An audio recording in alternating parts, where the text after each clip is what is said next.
Hey there, Sharon Horne-Ellstrom here. Welcome to day 64 of our Supersize You annual challenge. My coffee is too hot to drink, but I really, really want some. Today, we are talking about financial health and well-being. Of course, this whole month, we're focusing on the financial areas and aspects of our life. And today's topic is extremely important, yet most of us ignore it, and we make excuses for why we ignore it.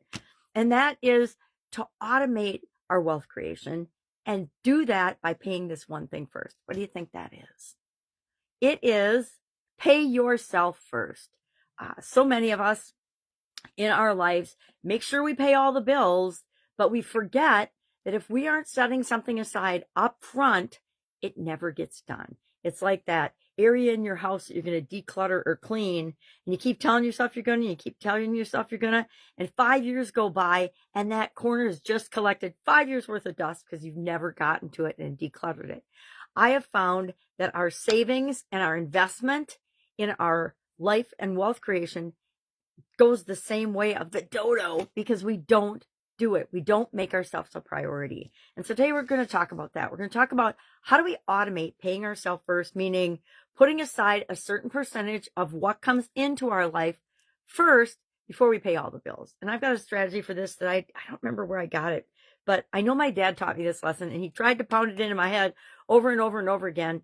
And it was probably 15, if not 20 years, 2 decades that I didn't do this. I didn't listen to him. And I guess that's my first question for you. If you are not saving or investing at least a portion of your income, why not? Mine was because I thought I had to take care of everybody else first. And there's still a little bit of that residual false belief, because it's just like the air mask in the airplane. If you can't breathe and you pass out, you cannot help the people that you're there with or the people around you. So how do we do this? How do we go about doing this? I contend that we should take and automatically divvy up, if you're an employee, your paycheck, if you've got a business, the amount of income that comes into your business, and we should allocate it this way. I wrote this down because I wanted to get it correct. 20%, top 20% to savings and investment. Here's the cool thing about that. By automatically putting it in there, it doesn't mean you can't ever touch that, although I highly recommend that you don't. But if there is something that's going on, or if you're building your emergency fund, which we talked about a couple of days ago, you can tap into that. But the act of automatically doing it trains you that you're important. It sends a message to the world that you and your wealth creation and what you're creating for your future and yourself is a number one priority. Then 10% goes to pay off debt.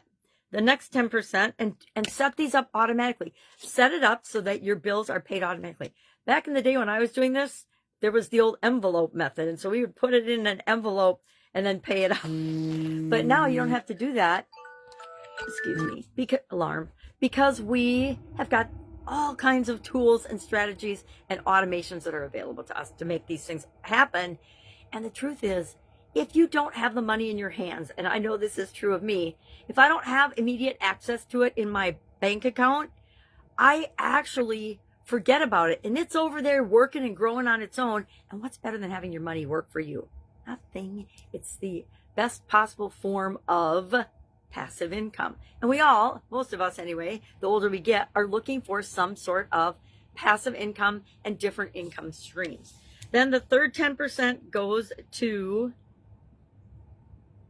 fun and giving, right? Because if we don't build some fun and some contributing to the world outside of us into our financial plan, then we're just living for our selfish selves. And guess what we get? We just get our smaller and smaller and smaller pie living for ourselves. And then based on, so that's 20, 30, that's only 40%, right? So then there's, for your bills and your living expenses and things. So there's 60% left over for that. I contend that all of us could live on 60% of our income and be achieving goals like paying down our debt and having fun and doing things that make us feel good. There's a lot of people, let's be honest, that live at about 150% fun and lifestyle, and that is where we get into trouble like we talked about yesterday. So today, I want you to take a peek at you looked at your expenses yesterday, I hope, and just really be honest with yourself and say, am I living above my means? Am I living below my means? And by means, I mean all the money you have coming in right now. Now, my favorite way of dealing with this kind of situation is if I want something, I find a different stream of income to actually pay for and cover that thing for me. That's another thing my dad taught me. It was super smart a long, long time ago. So again, our action item today is to look at this and then automate at least one thing. And if you don't automate anything else, automate paying yourself first. Like I said, based on your lifestyle, based on your needs, you can adjust these things accordingly. But keep in mind that if you're making adjustments, make it a short-term thing and make this your long-term strategy. Do you have to? No, you don't have to do anything I say. You don't have to do anything anybody else says, but it's just another thing to consider in order to create the life and the wealth and the financial well-being that we all say we want, right? If we do nothing, everything's just going to stay the same or usually just deteriorate. If we choose to do something, it makes a huge difference. So share in the comments below today as our action item. Do you automatically save or invest on a regular basis? Yes or no? And if so, what percentage of your income do you do that with? I used to save because I had corporate matching in corporate America when I worked there.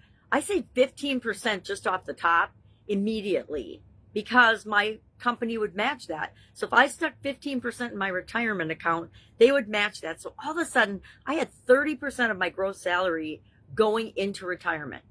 That was a win-win. And that was free money, right? That 15% from the company was actually free money. And so why would I not use that to build my wealth and build my nest egg? All right. Any questions about this? Just hit me up and ask. I've done this a lot of different ways and helped a lot of different people do this because it's so powerful and so important. Then I have one more question.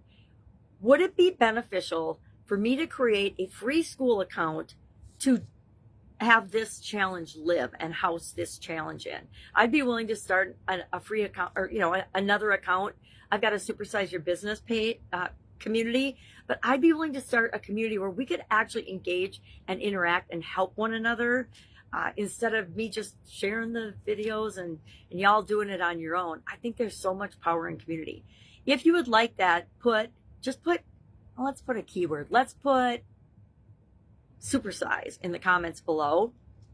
And then I will know that or Supersize yes. That means yes, you would like us to have a community where we can get together and help one another out. All right. Have an awesome day. I'll, of course, be with you tomorrow. Bye. Go automate something.